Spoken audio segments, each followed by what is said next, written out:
of success born from the dust.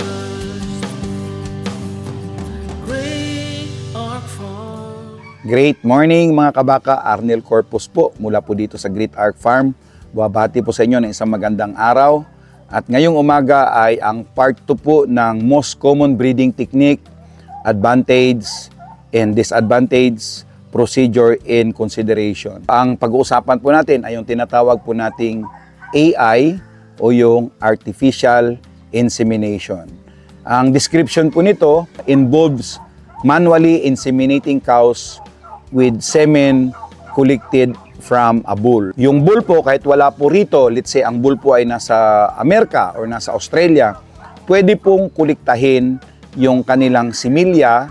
Yan po ay gagamitin para po i-artificial inseminate yung babaeng baka na kahit nandito sa Pilipinas. Ang advantage po nito ay number 1 ay genetic improvement. Magkakaroon po tayo ng access to a superior genetic from top bulls worldwide. So katulad po nung sa mga Brahmans, may mga heritage, may mga V8, may mga magagandang lahi po dyan. Pwede pong bumili lang po tayo ng similya at yun po ay i-AI po natin sa ating mga baka or babaeng baka na nandito na sa Pilipinas. Ang isa pa pong advantage niyan ay disease control. Hindi po magkakaroon or very low ang risk na makapag-transmit po ng diseases compare po sa natural na breeding method. Cost effective. Very cost effective po itong tinatawag po nating artificial insemination dahil sa isang magandang lahi po ng bull, yan po ay magpo-produce po ng maraming similya at pwede po na makalahi ang isang napakagandang bull ng napakaraming babaeng baka. Napakagandang advantage po niyan. Ang disadvantage lang po ng artificial insemination requires skill. Kailangan po yung mga tao po natin ay marunong sa tamang technique at saka timing dahil yan po yung crucial pagdating po sa artificial insemination.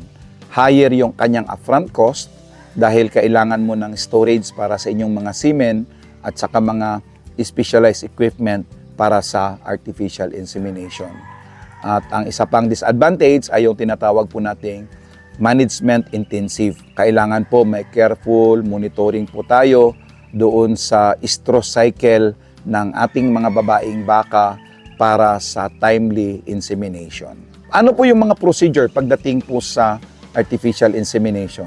Ang una po dyan ay yung semen collection and storage. Kailangan po natin mag-obtain ng high quality semen from desired bull which is then processed, frozen, and stored in a liquid nitrogen tank. Yun po yung una doon. Ang pangalawa po ay yung estrus synchronization. Yan po ay yung mga baka po natin, iniinjikan po natin sila ng hormones to synchronize their estrus cycle, making it easier to plan insemination. Kailangan po masynchronize po natin yung ating mga babae.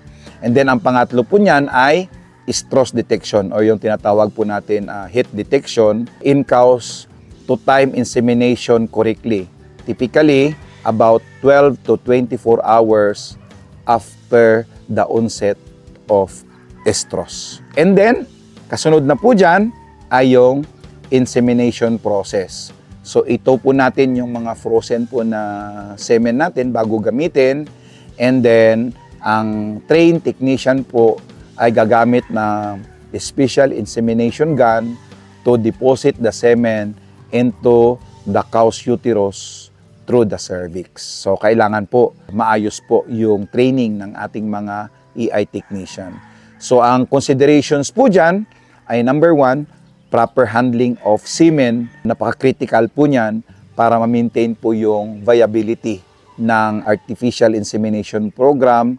Kasunod po dyan yung timing of insemination. Crucial po yan para ma-achieve po natin yung high conception rate. And then of course, require trained personnel for estrus detection and insemination. So kailangan ma-detect natin yung heat at saka maayos yung ating pag-inseminate. So yan po ang isa sa ating pinaka-common na breeding method, yung tinatawag po nating artificial insemination. At sana po may natutunan uli kayo sa araw na ito. Ito po muli si Arnel Corpus sa ngalan po ng ating partner si Pastor Julius Palier. Kami po ay buwabati at patuloy pong humihingi ng inyong suporta. Paki-like, share, and follow po ang aming page sa Facebook and YouTube, Great Ark Farm ni Kabakang Arnel. Nawa po ay pagpalain po tayo ng Panginoon. Cultivating hope.